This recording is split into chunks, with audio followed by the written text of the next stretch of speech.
Абай атындағы Жамбыл гуманитарлық жоғары колледжінің мектепке дейінгі тәрбие және оқыту мамандығының 3-ші курс студенті Асылбек Гүлім Саятқызы. Бүгінгі сіздерге көрсететін жобам білім берудегі инновациялық технологиялар.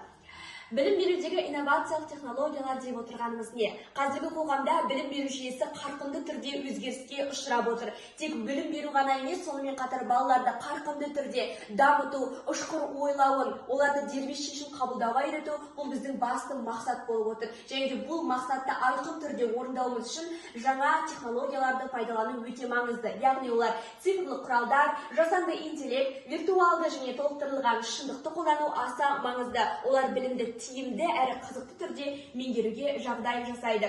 Цифрлық технологиялардың рөлі қандай? Ең бірінші, цифрлық платформалар білім беру жүйесін жаңа деңгейге көтереді. Мысалға, Эстония барлық мектептердің планшет және онлайн оқуға толық көшірді. Сонымен қатар электронды оқулықтар мен анимациялық видеолар арқылы сабақты қызықты және тиімді түрде өткізуге жол ашады.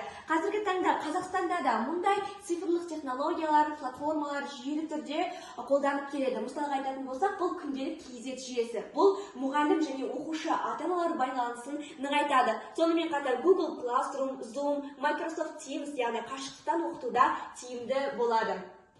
Жасанды интеллекттің мүмкіндіктері қандай? Жасанды интеллекттің мүмкіндіктері өте жоғары және де қазіргі таңда үлкен сұранысқа ие болып отыр. Ең алдымен бұл әр оқушыға дара оқу теориясын ұсына алады. Мысалға Duolingo бұл жеке тіл үйренуді бағдарлама құрады. Ал Grammarly деп отырғанымыз жазба жұмысындағы қателерді түзейді. Ал Қытайдағы Squirrel Eye платформасы оқушының әлсіз тұсын анықтап, оған жаңа тапсырмалар береді. Ал менің Қазақстанға ұсыныстым жасанды интеллект бұл мұғалімнің орнын еш ауыстыра алмайды, дегенмен де оқыту барысында ең негізгі көмекші құрал болады. Менің бүгінгі сіздерге ұсынып отырғаным бұл виртуалды және толықтырылған шындық аясында жүргізілген платформа.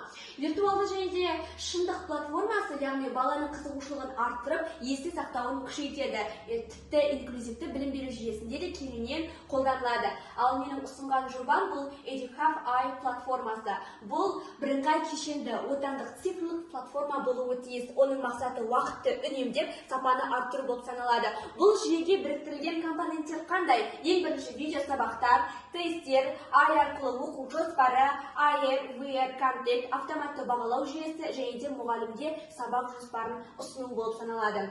Бұл жобаны не үшін қолданамыз? Жалпы оқушы үшін қаншалықты маңызды? Ең бірінші бұл жеке білім траекториясын құрады және де әлсіз тақырыптар бойынша арнайы жаттығулар, бейне материалдар ұсынады. Және де әр тақырыпқа арналған тесттер, сабақтар, викториналар қозғалған. Сонымен қатар интерактивтілік пен ойын элементтері арқылы мотивацияны арттырады. Нәтижесінде оқушы оқу процесін белсенді араласа алады. Бұл Educaf жобасының мұғалім үшін қандай маңыздылығы бар? Ең бірінші, сабақ жоспарын автоматты түрде өзі құрып береді және де бағалау критерийі мен қосымша материалдармен қамтамасыз етеді. Жетістіктер бойынша оқушы үшін аналитика жасап береді және де ата-анаға есеп жіберу арқылы кері байланысты нығайта алады екенбіз. Яғни бір ғана платформаның өзінде осыншама жүйелер қарастырылған.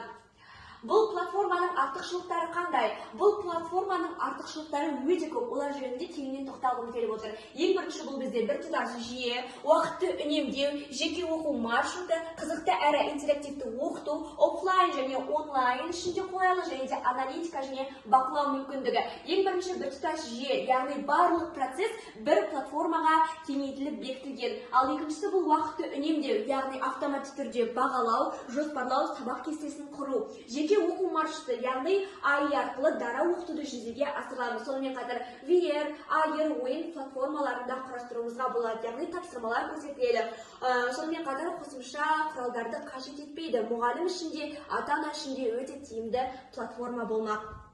Қорытындылай келетін болсам, инновациялық технологиялар бұл білім берудің болашағы. Яғни бұл оқушыға тек білім беріп қана қоймай, оны кемел тұлға ретінде қалыптастырады. Цифрлық құралдар, жасанды интеллект, платформалар бұл нәтижелі әрі қызықты процесс болып саналады. Менің ұсынған Educaf Eye сынды ұлттық платформа бұл тек цифрлық шешім ғана емес, сонымен қатар білім беруді жүйелі түрде көрсетеді. Сонымен қатар балалардың білімін арттырады, сапаны арттырады, ұстаз еңбегін жеңілдетуде тиімді жол болып саналады. Егер де біз болашақ ұрпақ бәсекеге қабілетті болу үшін дәл осындай технологияларды, шешімдерді тиімді түрде қолданатын болсақ, онда жаңа технологияларды қазірден бастап қолға алуымыз қажет.